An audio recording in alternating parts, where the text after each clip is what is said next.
এর বিপরীতে শয়তান চেয়েছে কি, যাতে করে আদম সন্তানদেরকে জাহান্নামে নিয়ে যেতে পারে।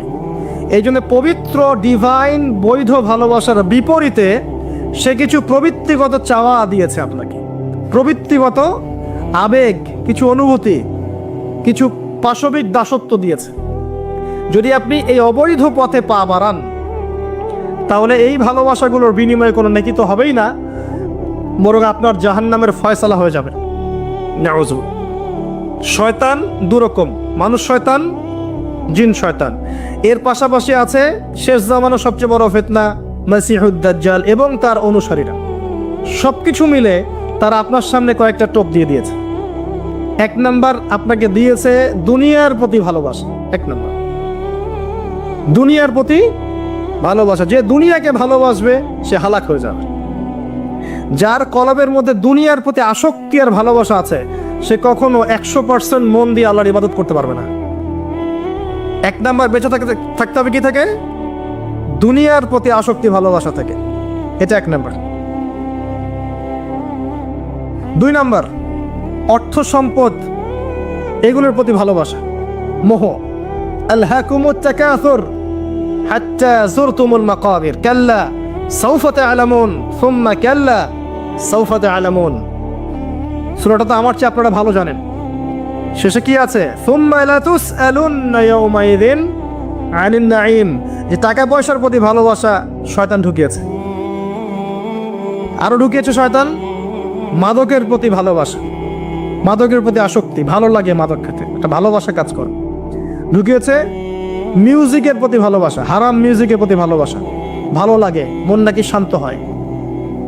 আর সবচেয়ে ডেঞ্জারাস যেটা ঢুকিয়েছে সেটা হচ্ছে এমন মেয়ের প্রতি আসক্তি, এমন নারীর প্রতি আসক্তি যে আসক্তিটা আল্লাহ পাক হালাল করেন নাই, অর্থাৎ গায়রে মাহরাম মেয়ের প্রতি আসক্তি। এটা এক নাম্বার, কারণ আল্লাহ পাক সূরা আলে ইমরানে বলেছেন যুয়্যিনা লিন-নাস হুব্বুশ শাহাওয়াতি মিনান নিসা। যে কয়টা বিষয়ের প্রতি মানুষের আসক্তি থাকে তার প্রথমটা হচ্ছে নিসা বা মহিলা, পরে অন্যান্য টাকা পয়সা, ধন দৌলত, সোনা চাঁদি এগুলো পরে। আর এটাকে শয়তান সবচেয়ে বড় অস্ত্র হিসাবে ইউজ করেছে। মনে করে দেখেন, যত বড় বড় সম্প্রদায় ছিল এদের প্রধান প্রধান ফিতনাগুলো ছিল নারী কেন্দ্রিক। এমনকি নবীজি বলেছেন বনু ইসরাইলের মধ্যে প্রথম ফিতনা হয়েছে কি কেন্দ্রিক? নারী কেন্দ্রিক। আর আমি আমার উম্মতের মধ্যে নারীর চেয়ে বড় কোনো ভয়ঙ্কর ফিতনা ছেড়ে যাচ্ছি না।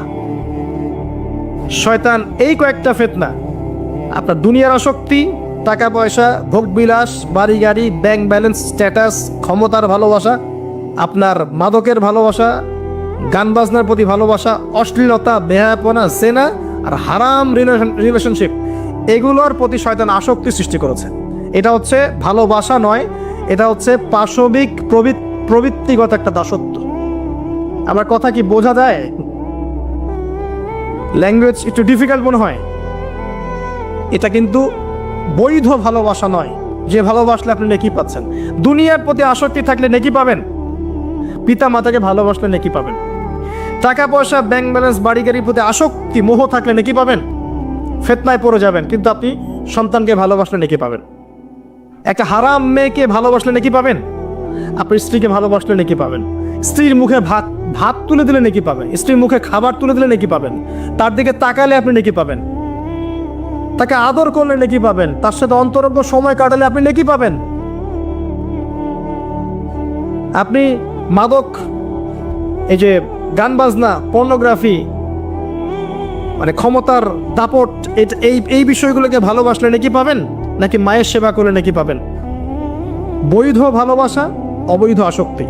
এখন এই অবৈধ আসক্তিগুলোর মধ্যে একটা হচ্ছে হারাম মেয়েদের প্রতি ভালোবাসা, যেটা এখন এই মুসলিম সমাজের মহামারী বলা যায়।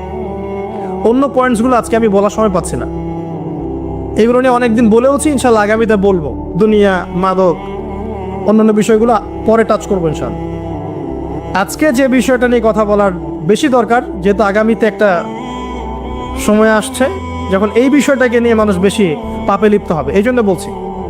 এটা হচ্ছে হারাম ভালোবাসা, আল্লাহ পাক বৈধ করেননি। এমনকি কথা বলার সময় আল্লাহ পাক বলেছেন একজন গায়রে মাহরাম মেয়ে যেন পর্দার আড়াল থেকে কথা বলে, কিছু চাইতে হলে যেন পর্দার আড়াল থেকে চায় এবং গলার ভয়েসটা যেন কর্কশ হয়। আল্লাহর লিমিটেশনগুলো দেখেন আর বাস্তবতা দেখেন। আল্লাহ পাকের লিমিটেশন হচ্ছে এরকম যে একজন মেয়ে যে আমার স্ত্রী নয় তার সাথে আপনি ফোনে কথা বলতে পারবেন না, প্রেমালাপ করতে পারবেন না, আপনি তার দিকে কামনার দৃষ্টিতে তাকাতে পারবেন না, আপনি তাকে স্পর্শ করতে পারবেন না, তার সাথে নির্জনে কোথাও সময় কাটাতে পারবেন না। আল্লাহর বাইন্ডিংসগুলো দেখেন।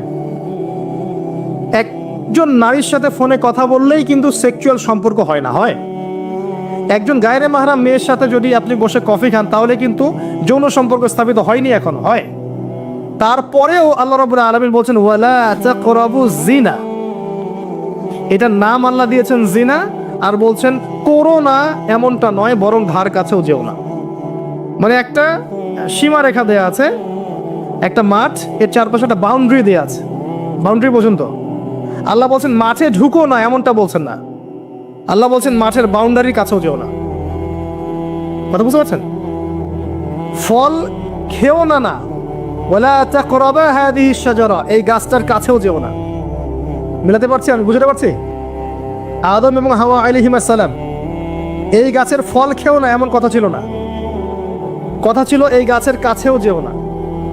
একই কথা আল্লাহ বলছেন জিনা করো না নয়, ওয়ালা তাকরাবু জিনা, জিনার কাছেও যেও না।